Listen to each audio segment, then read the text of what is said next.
Journey for Excellence habe ich kennengelernt auf einer Reise in Afrika, als Nina Mapili und Safri dort mit unterwegs waren auf einer Reise mit dem Afrika-Verein.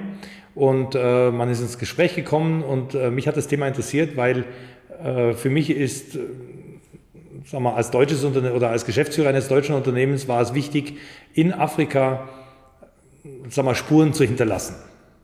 Und zwar die Situation ist die, dass deutsche Unternehmen oder ausländische Unternehmen sehr stark konfrontiert werden mit dem Vorwurf, ja, ihr kommt ja nur hierher, wollt uns ausbeuten, wollt Gewinne machen und dann geht ihr alle wieder nach Hause. Es war wichtig, Spuren zu hinterlassen und mit den Menschen dort zu arbeiten, so dass auch die Leute, die für uns gearbeitet haben als Mitarbeiter, dort einen Added Value hatten, also wirklich einen Benefit hatten, der über das eigentliche Gehalt hinausging. Und so haben wir sehr stark uns auf Schulung konzentriert. Wir haben alle Mitarbeiter, wir hatten eine Reihe von Analphabeten, als ich angekommen bin. Wir hatten also Literacy Training gemacht, sicherzustellen, dass sie alle lesen und schreiben können.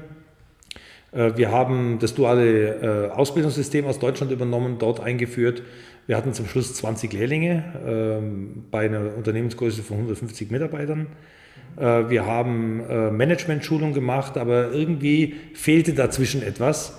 Und eben mit dem Kontakt mit Safri ist uns dann klar geworden, dass das würde noch reinpassen.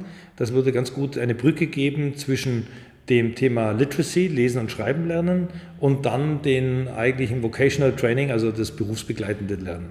Wir haben gesehen, oder ich persönlich habe gesehen, dass meine Mitarbeiter sehr häufig Schwierigkeiten haben. Es gab Schwierigkeiten auf der persönlichen Ebene, mit der Finanzierung, mit dem Gesundheitswesen. Und das lag im Wesentlichen daran, also zumindest aufgrund meines subjektiven Eindruckes, dass die Leute gewohnt waren, über das Hier und Heute zu denken. Woher bekomme ich was zu essen?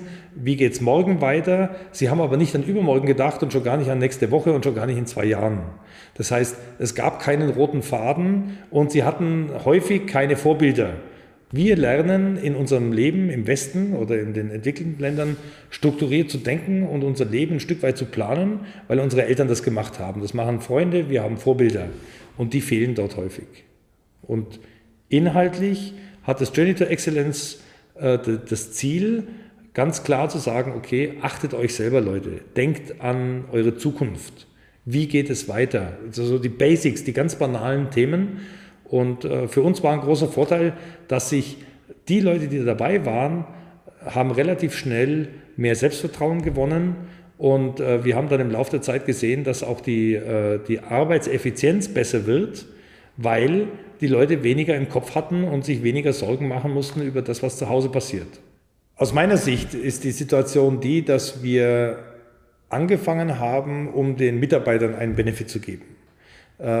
Es hat sich dann aber herausgestellt, dass auch für die Firma, für die MTU, wir einen wirklich schlagkräftigen Vorteil hatten.